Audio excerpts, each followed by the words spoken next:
Hello again, I am John David Vial, and I'm a programmer for FRC Ultimate Robotics 7521. Just a quick bit before we start, I wanted to mention this in the last video, but it got cut out in post, so here we go. Feel free to contact me or the team at any time if you have any questions about programming or the Rookie All-Star Award. Here are the emails to do so. Now let's get into programming. On 3, 2, 1, go!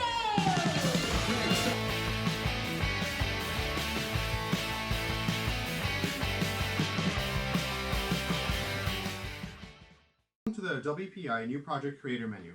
If you're not here, you can just click on the WPI icon in the top right corner of your window, and it should appear a little search bar. This is your IDE search bar, and will allow you to perform external commands onto your IDE. Here, you can type New Project, and click on the line that says Create a New Project. So once you're here, you'll be able to create new folders for different programs for your robot. To start, select a project type, and select Example. We are doing an example today rather than a template because examples contain programs. Now, go click on Java, because we're going to be programming the Java language rather than C++, and select the Getting Started program. It should be the topmost one. So while that program loads on your computer, let's talk about it. This is a Getting Started program. It has both an autonomous and teleoperated periods found within the program, and it's usually advantageous to have both of these types of subsections within your program, because many challenges offer 15 points for having an autonomous robot that can just cross a straight line. So be wary of that, because it might come out in this season. A quick note, I'm already assuming that you know Java, but if you're completely new to programming or new to the Java programming language, please brush up on it before watching the rest of this video so you can get the full gist of what I'm talking about. Now let's get into the actual code. Go ahead and open up robot.java, the program we were talking about in the last video. This program was created by FRC and is allowed for the use and distribution among FRC teams. But enough with the legal mumbo jumbo. If you see here from lines 8 through 14, you have your first actual commands. These are where we have our package and imports. You don't need to know too much about these commands for right now, but just know that these lines of code are referencing other lines of code that are found within your file directory. Now on line 23, we start the main bulk of our program. This line reads, public class robot extends timed robot, open curly bracket. So some of you all may know what this means. But for those of you who don't worry, it's actually really simple. This means that we are creating a class named robot and extending it to have a subclass named timed robot. Now moving down the code block, we see that we are calling components of our robots, as well as creating objects for the joystick and timer. You may have noticed several things about this little block right here. For starters, we're setting the differential drive type to be that of a private final, so we'll have different properties of that if we called it publicly. FYI, the PWM Victor SPX is a pulse width modulation component that is made by Vex Robotics. That'll become more important when you're looking at components and which ones to buy, but this is the one that they have ready set for the program. In the following lines, we are creating objects for our joystick and timer. You may have also noticed that after these objects are called, there's a little parentheses component. This is what's kind of like the address of the component. So what I mean by address is, it's not its actual term, the actual term is parameter, but what I mean by address is where your RoboRio knows where to find it.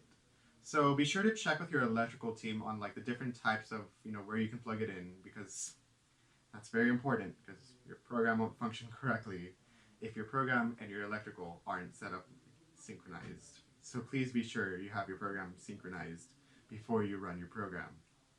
So for example, joystick M stick, we are telling the compiler that the joystick can be found at the serial position 0, which is usually a USB peripheral port on your computer.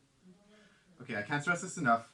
Please be sure to check with your electrical team that your program and your electrical components are synced up. Now let's take a look at the code block around line 33. This little block references another part of your program not found within your source code, and is what initializes your program when you are running your robot. Now let's move down to line 40, where we have the initialization for the autonomous period. If you remember back from line 27, a timer is created that was called m_timer. Now here, on line 42, we are actually manipulating the timer object. So what do I mean by manipulating the timer object? So think about a scenario where you're going to time someone. Let's say, for example, you're gonna time your programmers to see who can drink the most cold brew in the least amount of time.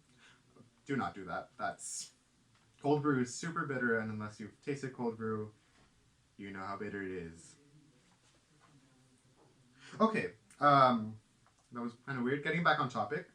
So, if you were to time this theoretical cold brew race, you would first open the clock app on your phone, zero out your timer, and start the timer. That's what we're doing here, essentially.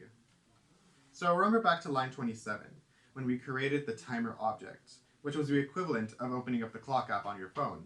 Then we zeroed, or reset our timer. Then we actually started our timer, which is what we are doing in line 43. Here, these lines are telling the robot to move forward for 2 seconds at half power, then to stop once those 2 seconds are up. So on line 52, we have an if statement. This if statement is constantly checking on whether the timer object and is seeing when the timer exceeds 2 seconds. When the timer does exceed 2 seconds, the statement becomes false. So within the true portion of our statement, we have the command to move forward at half speed. We are calling on our PWM Victor SPX components, which control the motors. And now within the parentheses, you'll see 2 sets of numbers. These control the speed of your robot. One important thing to also know, about the speed control, it's very similar to the speed control on Bot Java. So it ranges from negative 1.0 to positive 1.0. So 1.0 would be the maximum forward speed of your motor, while negative 1.0 will be the maximum negative or reverse speed. Now let's move on to the teleop portion of our code. This part is actually really simple. We first have to initialize our code, which you can see in the block starting from line 62. This block works in a similar fashion to robot init block we saw earlier. Now let's take a look at the teleop periodic block. This block seems too simple to be able to maneuver your robot, but you'd be surprised. How the command on line 71 works is that the joystick gets the position you make from moving the knobs and sends that data to the robot. So what do I mean by this?